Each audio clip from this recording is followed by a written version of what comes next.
नमस्कार दोस्तों, आपका मेरे चैनल लर्निंग टाइम में स्वागत है।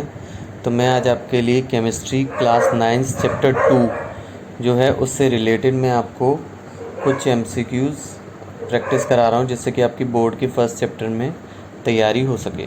तो देखिए, फर्स्ट क्वेश्चन है, what is the name of the metal which exist in liquid state at room temperature. Room temperature पे कौन सा मेटल लिक्विड स्टेट में रहता है? तो आपका ऑप्शन दिए हुए हैं सोडियम, पोटेशियम, मरकरी। तो option is correct is mercury आपका लिक्विड फॉर्म में रहता है और लिक्विड है, ये मेटल है, ध्यान रखिएगा, लिक्विड रहता है। मरकरी पारा जो थर्मामीटर में भरा रहता है। ठीक है, चलिए दूसरे क्वेश्चन पे चलते हैं।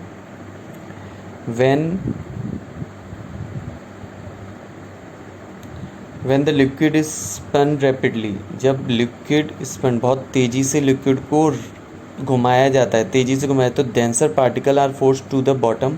तो जो भारी पार्टिकल्स होते हैं वो बॉटम में चले जाते हैं and lighter particles stay at the top, ऊपर की तरफ आ जाते हैं। तो इस प्रिंसिपल यू तो ये प्रिंसिपल कौन सा कहलाता है? सेंट्रिफिकेशन, fractional distillation, evaporation, turning. Evaporation तो भाप का उड़ना होता है, इसमें तो कुछ हम कर नहीं सकते। फ्रैक्शन डिस्टिलेशन होती है, एक प्रोसेस होती है जिसमें गर्म किया जाता है।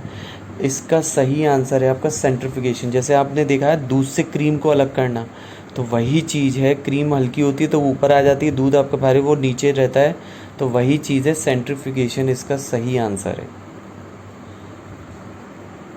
अगला थर्ड क्वेश्चन देखते हैं। Which of the following element is not a metalloid. Metalloid कौन सा नहीं है? देखिए, आपका बोरोन, सिलिकॉन, जर्मेनियम, ये तीनों ही मेटलॉइड है। टंगस्टन आपका मेटलॉइड नहीं है, क्योंकि ये एक मेटल है, उसमें यूज़ होता है आपका, ये बल्ब में यूज़ होता है, बल्ब के फिलामेंट में टंगस्टन यूज़ होता है, ये मेटल है आपका, मेटलॉइड नहीं है। मेटलॉइड वो होते हैं जो दोनों की प्रॉपर्टी शो करते हैं, मेटल्स की भी, नॉन मेटल्स की भी। फोर्थ क्वेश्चन पे आते हैं। If we put camphor in open container, अगर हम कैंपर को ओपन कंटेनर में रखेंगे तो उसका अमाउंट कम होता चला जा रहा है ड्यू टू फेनोमेना। तो किसके कारण होता है? Evaporation, precipitation, condensation, sublimation. तो इसका सही आंसर है आपका सब्लिमेशन, क्योंकि सब्लिमेशन में क्या होता है, चीज़ें अपने आप है ना होती। जैसे आपने नोटिस किया होगा, आप है ना गोलियां डालते हैं, जब है ना क्या कहते हैं, जब कपड़े होते हैं, ऊनी कपड़े होते हैं, उन्हें कीड़े से बचाने के लिए गोलियां रख देते हैं। उन गोलियों को जब आप रखते हैं तो वो देखते हैं कुछ समय बाद वो अपने आप धीरे धीरे उनकी स्मेल बढ़ जाती है, लेकिन वो गोली गायब हो जाती है। तो वो आपका कहलाता है सब्लिमेशन, कहता है सीधे सॉलिड से आपका वेपर में चेंज हो जाना। तो वो क्या कहलाता है? आपका सब्लिमेशन कहलाता है। अगला क्वेश्चन देखते हैं। Heterogeneous mixture in which solute particle does not dissolve and remain suspended throughout solvent and solute particles can be seen with the naked eyes is known as। देखिए, इसमें सॉल्यूट पार्टिकल आसानी से देख सकते हैं। तो आपका कोलाइडल सॉल्यूशन है, सुपर सैचुरेटेड सॉल्यूशन है, सब्लिमेशन है, सस्पेंशन। सब्लिमेशन तो आपका तो इसका होगा नहीं। और दूसरी चीज़ इसमें जो है आपका कोलाइडल सॉल्यूशन जो है आपका वो होगा नहीं। कोलाइडल सॉल्यूशन में आपका दिखाई नहीं देता है, आपको अलग से पार्टिकल्स दिखाई नहीं देंगे, लेकिन आपके किस में है ना वो दिखाई देंगे आपके, वो केवल आपके होंगे सस्पेंशन में। सस्पेंशन में आपको क्लियरली दिखाई देंगे, सस्पेंडेड पार्टिकल्स अलग से आपको दिखाई देंगे, बिल्कुल आपको सेपरेशन दिखाई देगा। तो वो कहलाता है आपका सस्पेंशन में होता है। हेट्रोजीनियस और होमोजीनियस वो होते हैं। होमोजीनियस जैसे कि चीनी और नमक, चीनी और पानी का घोल। तो चीनी को आप पानी मिला देंगे तो पानी में आपको चीनी दिखाई दे रही है? नहीं दे रही ना। तो वो हो गया होमोजीनियस मिक्सचर। हेट्रोजीनियस होता है जिसमें सेपरेशन दिखाई दे जाता है। जैसे आपका हो गया, पानी में चौक मिलाएंगे तो चौक आपको दिखाई देगी और पानी अलग से दिखाई देगा कि नहीं देगा साहब? तो वो हेट्रोजीनियस मिक्सचर। तो हेट्रोजीनियस मिक्सचर आपका सस्पेंशन है। होता कोलाइडल भी, लेकिन कोलाइडल आपका दिखाई नहीं देता, तो इसमें दिखाई देने वाली बात है साफ, तो वो सस्पेंशन में है। सिक्स्थ है, in the tincture of iodine find the solute and solvent. Tincture of iodine का मतलब हो गया आपका, ये हो गया एल्कोहल में आयोडीन की मात्रा।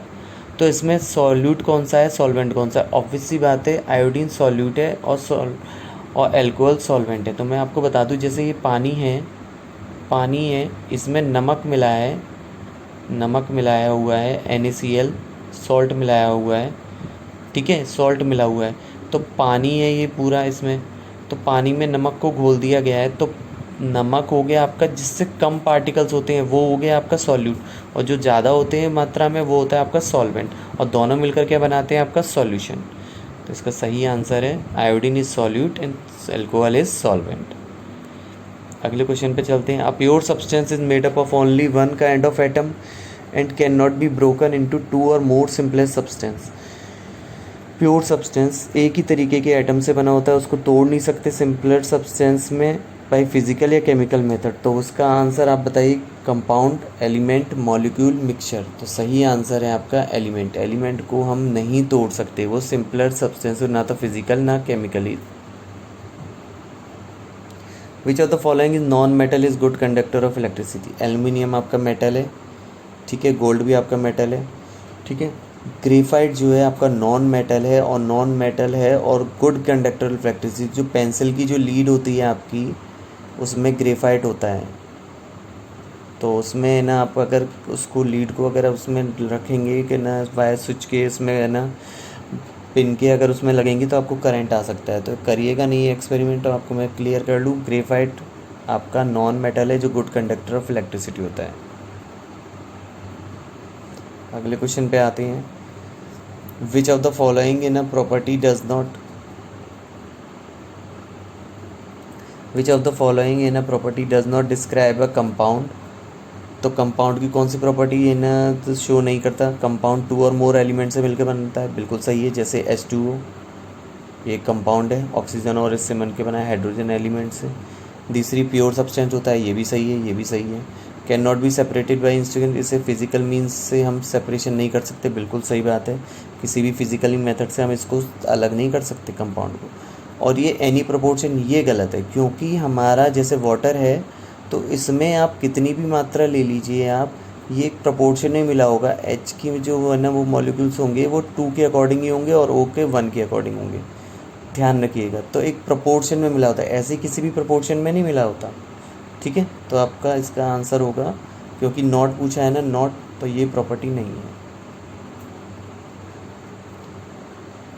अगला देखिए, when two liquids do not mix. अगर दो लिक्विड मिक्स नहीं होते तो उसको क्या कहते हैं, separate layers are known as, उनको क्या कहते हैं, इमेजिबल लिक्विड्स। जो घुल जाते हैं इमेजिबल, जो नहीं घुलते वो इमेजिबल लिक्विड्स। अगले क्वेश्चन पे आते हैं। Camphor and salt are separated है ये, ठीक है, इससे थोड़ा सा गलत लिख गया है, सेपरेटेड है ये, ओके, सेपरेटेड है ये। तो सेपरेटेड इन अ फॉलोइंग मेथड, तो कौन से मेथड से हम इसको अलग कर सकते हैं। कैम्फर हमारा उड़ जाएगा, तो जो अब ऑटोमेटिकली उड़ जाएगा वो कौन सा हमारा सब्लिमेशन मेथड है, ठीक है। नेक्स्ट क्वेश्चन पे आते हैं। सस्पेंशन क्या है हमारा, मैंने भी बताया था आपका क्या है, हेट्रोजीनियस मिक्सचर, ठीक है। हाउ कैन सेपरेट, अगला देखिए, how can separate in ammonium chloride and ammonium chloride का फॉर्मूला पता होगा अगर आपको, तो NH4Cl होता है। कार है ना containing ammonium chloride and sodium chloride को, में से अमोनियम क्लोराइड को कैसे अलग करेंगे, सोडियम क्लोराइड यानी NaCl। तो इसको हम कैसे अलग करेंगे, प्रेसिपिटेशन, सब्लिमेशन, क्रोमेटोग्राफी से। अगर आप है ना इन दोनों के मिक्सचर को गर्म करेंगे तो NH4Cl जो होगा वो उड़ जाएगा, वेपर में उड़ जाएगा। ये क्या हो जाएगा, उड़ जाएगा, भाप बन जाएगा। तो यानी सब्लिमेशन प्रोसेस से हम इसको अलग कर सकते हैं। The amount of solute present per volume जो unit mass of the solution per solvent is known as. तो ये किसका फॉर्मूला है आपका, solute present per unit of mass per unit volume या per unit mass of the solution upon solvent is known as, आपका है ये composition of solute, concentration of solvent, concentration of solute, concentration of solution is right answer. According to the definition of pure substance, which of the following is a pure substance. आपके कौन कौन से pure substance है, ice, mercury, iron, all of these. तो सभी pure substance हैं, all of these. I hope आपको मेरा वीडियो अच्छा लगा हो, तो प्लीज़ लाइक, शेयर, सब्सक्राइब ज़रूर करिएगा, आपके सब्सक्रिप्शन की बहुत ज़रूरत है। जय हिंद, जय भारत।